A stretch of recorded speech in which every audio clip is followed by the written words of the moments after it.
Which message board are you on? Well, quite frankly, the internet searches is just been organic by posting PR web, press releases. Hey, what's up guys? It's Ryan again. This time, we're going to be taking a look at your favorite reality investment series, Shark Tank. A show in which insanely rich people basically go grocery shopping for companies that they like. Who knew it could be so damn entertaining? Here are 20 facts you didn't know about Shark Tank. While many entrepreneurs come to the tank with a mobile app or some other tech product, some entrepreneurs have scored big in the marketplace with remarkably simple consumer goods. Screen door repair product ScreenMend, for example, went from $4,000 in sales to more than $1 million in a single year. All-purpose cleaning tool Scrub Daddy has done over $75 million in sales, according to Grenier, making it the most successful product in Shark Tank history. Once entrepreneurs are done filming, they are immediately whisked off set and into a meeting with a show-appointed psychiatrist for an off-air evaluation. They just want to work through how you're feeling, said one entrepreneur. I've heard from other contestants that they can be devastated by their performance, or by what the appearance might mean for their business. It's a very intense, emotional roller coaster. I would take an offer from anybody besides Mr. Wonderful. Manish, you're a get the out of here. Oh! Okay, well, are you all out? You. Entrepreneurs can expect to see a big spike in sales after their episode airs, even if they leave the tank empty-handed. This has attracted what are known as Shark Tank gold diggers, entrepreneurs who have no intention of selling a piece of their company, but come on the show just for the publicity. Robert offered you twice what you asked for. what you were asking for at the same valuation. You didn't even put up a little bit of a smile. So what are you doing, Mark? I'm out. Most pitches take about 1 hour before a deal is made, or all the sharks opt out of investing. But each segment is edited down to just 10 minutes. However, some of the worst pitches get dismissed in as little as 20 minutes. The longest pitch in the show's history, according to Cuban, was Michael Sang's microwave-safe food cover plate topper. The pitch lasted 2.5 hours before Lori Grenier invested $90,000 for 8% of the company.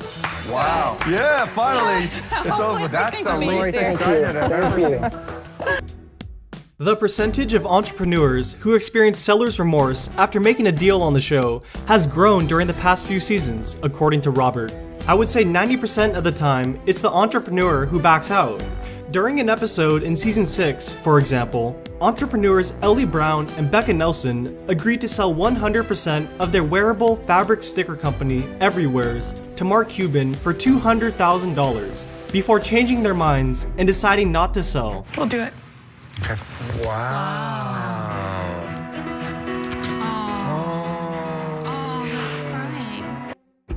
In the first 4 seasons of Shark Tank, those who managed to secure a deal were forced to hand over 5% ownership of their product, service, or company to ABC and show producers. Mark Cuban was firmly against this policy, believing it to be grossly unfair to investors and entrepreneurs. He also felt that such a demand discouraged people from applying to be on the show in the first place. Before season 5, Cuban successfully demanded that the policy be discontinued not only for future contestants, but applied retroactively for those entrepreneurs who appeared in the first 4 seasons. Kevin O'Leary, the self-proclaimed Mr. Wonderful, may be known for his bravado and general assholishness, but no one can question the commitment to the show, as he's the only cast member to appear in every single episode since its inception. You want to go play in the toilet bowl weddings? Turn around, get out of here. You too. If the sharks always appear hungry when an entrepreneur offers them food, it's because they usually are. Show tapings last all day, and sessions typically go for 10 days straight. In that time, the sharks will hear roughly 100 pitches. We're there 12 hours a day, said Robert. We're hungry and we're miserable. You don't even know their problem if they make 18 or 20%. It's irrelevant. Stop, it's a lady. Let her speak. Just come. It'll never work. Just The first precursor to Shark Tank was a reality show that debuted in Japan in 2001 called Money Tigers. In 2005, a production company in the United Kingdom licensed the concept to create a British version called Dragon's Den. That show spawned a Canadian spin-off that both Robert Herjavec and Kevin O'Leary took part in before they became sharks in the US series. Other countries with their own versions of the show include the Czech Republic, Finland, Poland, Spain, and Ukraine. Sony Pictures Television owns the format and licenses it out to networks. Mark Burnett, the reality television showrunner behind massive American hits like Survivor and The Apprentice, decided to bring the show to the US as Shark Tank in 2008, using it as a way to get Americans interested in small businesses after they lost their faith in huge corporations during the Great Recession. Of the 45,000 people who applied to be on the show in 2014, less than 1% got the opportunity to present their business to the sharks. Out of that group, many entrepreneurs never saw themselves on TV, as only 20% of the pitches the sharks see actually air. The agreements made on the show between the sharks and the entrepreneurs are non-binding handshake deals, and many of them never close. Why not? Entrepreneurs have been known to fudge some of their company's financial figures or make false claims like they have a patent on a product. When the sharks look under the hood of the companies they've agreed to invest in, they frequently don't like what they see and back out. According to Hale, approximately 1 in 4 contestants wind up being scouted by producers, meaning they'll be contacted by the show with a cold call. That interest often stems from having a Kickstarter that helps spread word of your product. It's kind of like validation, Hale said, about raising capital through crowdfunding. You might be looked upon more favorably. When it's time for entrepreneurs to give their pitches, they walk down a corridor and stop on an X on the floor for the ideal shot. They are then required to stand silently for 30 seconds so that the camera crew can gather footage of the entrepreneurs and the sharks smiling back at them, edited together to set the scene of a new segment on the show. The sharks have concealed earpieces that connect to the producers on set. That doesn't mean the show is staged, however. The sharks invest their own money, and the producers don't force sharks to make deals they don't want to make. They will, however, occasionally nudge the investors to compel the entrepreneurs to clarify an aspect of their story for the benefit of the audience, similar to the way producers get cable reporters to do the same thing with their sources. Each episode features a brief update segment highlighting the ways Shark Tank alumni have flourished since appearing on the show. While the producers are in charge of scheduling these segments, the sharks have the ability to pitch their favorite companies so that they can benefit from the likely sales boost following the update.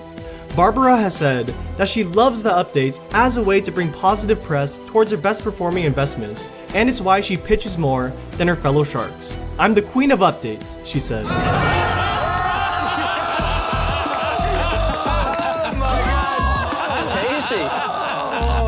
Tasty.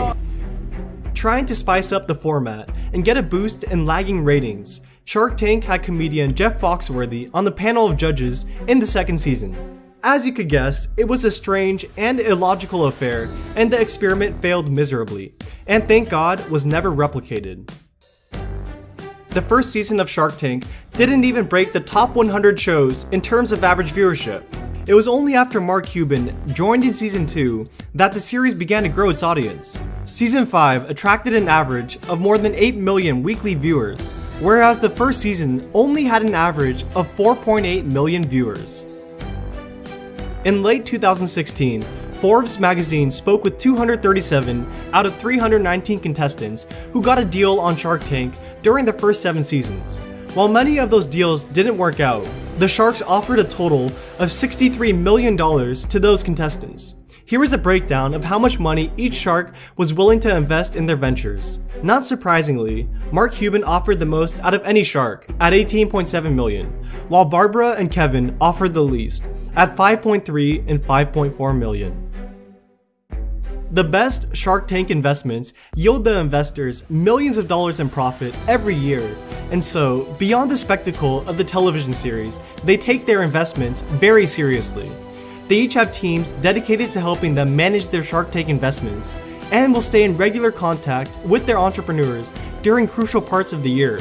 For example, Grenier said that she makes herself personally available to each of our entrepreneurs. And Scrub Daddy founder Aaron Krause told us that she has been available via phone or email for valuable insight at all times of the day, including the middle of the night. John said that he spends about 12 hours working on things related to the show every week. Alright, as always, I hope you guys enjoyed the video. Please click the like button, it really helps us out, and make sure you subscribe for more content like this. Alright, I'll see you guys later. Have a good day.